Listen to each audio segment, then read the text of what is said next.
Welcome back to Leveraging Leadership, where we unpack the art of business leadership.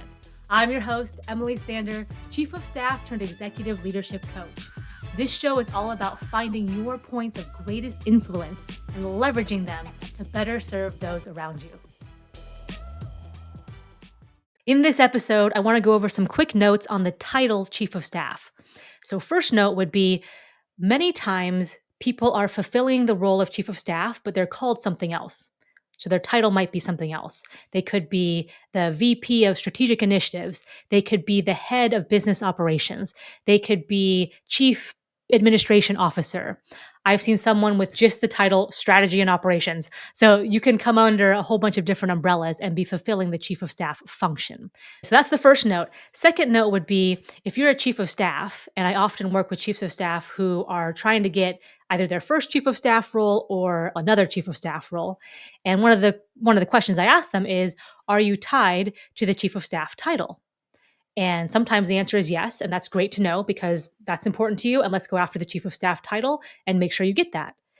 Oftentimes it's like, no, Emily, I don't give two hoots what you call me. I just want to be doing that work. I want to be involved at that level. I want to be doing those types of things. I want to be gaining that type of experience. Okay, cool. Because now that might open a few more doors in terms of the job descriptions and the job postings that are out there, in terms of what you can be asking about in your networking conversations, what types of things you can keep your ear to the ground for. It could be called something else, but yet it might be that type of Chief of Staff work that you really like. On the other side of this, if you're an executive bringing on a Chief of Staff, and I was working with a president of a company and she was bringing on a Chief of Staff for the first time, and we had talked about how to set up the role and the job description and the interview process and vetting candidates and what to look for and all that good stuff. And when she had the three finalists, basically internally, through a series of circumstances, it was no longer politically viable to bring in someone with the title Chief of Staff.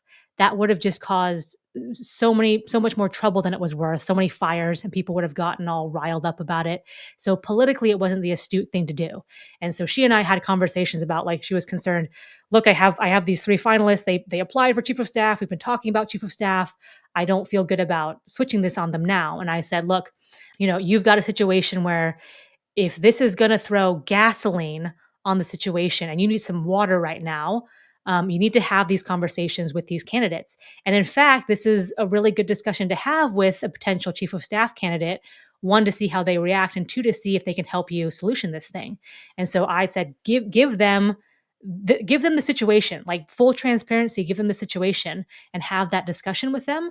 And then also ask for their ideas and kind of have that discussion in that way about brainstorming how to position it, some options, some different solutions, what they feel good about, what would make sense for the group. And so that's what they did. And the finalists ended up coming in under a different title. But the agreement was, and it was baked into the agreement, into their contract, that the title would be revisited at 6 and 12 months. And specifically, the title would be revisited and saying, is it now time to move this person into an official Chief of Staff role? So politically, it could make sense. Another example would be if there's an established job leveling across the company, and that just makes sense. And it's just familiar with people, and everyone gets that when you say, VP of special projects, that at this company, that basically means you're a Chief of Staff. So whatever region you're in across the world, when people see that title at this company, they know that's what it means. It might make sense just to bring you in as VP of special projects and leave it at that. You will also see dual roles in the title a lot of time. This is very common. So you could have a Chief of Staff and a VP of People. You could have a Chief of Staff and Senior Director of Strategic Initiatives. You could have a VP and Chief of Staff to the COO. You could have Head of Performance and the Chief of Staff to the Office of the CEO. All these different combinations you could have. And that Office of the CEO, I'm hearing more and more that's led by a Chief of Staff or includes a Chief of Staff or some involvement there. And in fact, there's a conversation which, let me think about this, will be an upcoming episode, when you hear this, an upcoming episode, I speak with the chief of staff, and she's leading the office of the CEO. And as chief of staff, she has 5 enterprise teams rolling up to her, which I thought was really interesting. And she talks all about that. So stay tuned for that episode. But office of the CEO or office of the CTO or leadership office or executive office, you will also see, and you've heard about in previous episodes, where a chief of staff can be supporting the CEO and the COO. And sometimes in some situations, the title just comes down to personal preference, as in it just makes sense in the CEO's head to call it this. And so if that's what makes sense for them, then that's what it's called. Sometimes the person hiring, the principal hiring for the chief of staff role, I'm not really sure what to call you. Like you can be, I don't care what you're called, and we don't have a lot of resistance to any sort of title you might have here. So you can pretty much have carte blanche to call yourself whatever you want. And I had a chief of staff who had that situation, was like, okay, in this case, I'm going to be called chief of staff and head of strategy and operations. And the reason they did that is because long term they wanted certain types of roles that it was clear that they were involved in strategy and operations. And in the industry and field and direction he was going, chief of staff was not as well known. And so he wanted to make sure that in his title, in his official title, he had the strategy and operations called out. And, in this case, the principal didn't care. And so he made that his title, and that worked out well for them. So personal preference is on the board. It's probably last on the list. And if you've gated through all the other items we mentioned and you get to personal preference and that's where it stands, then the chief of staff and their principal can come up with a title that makes sense for them.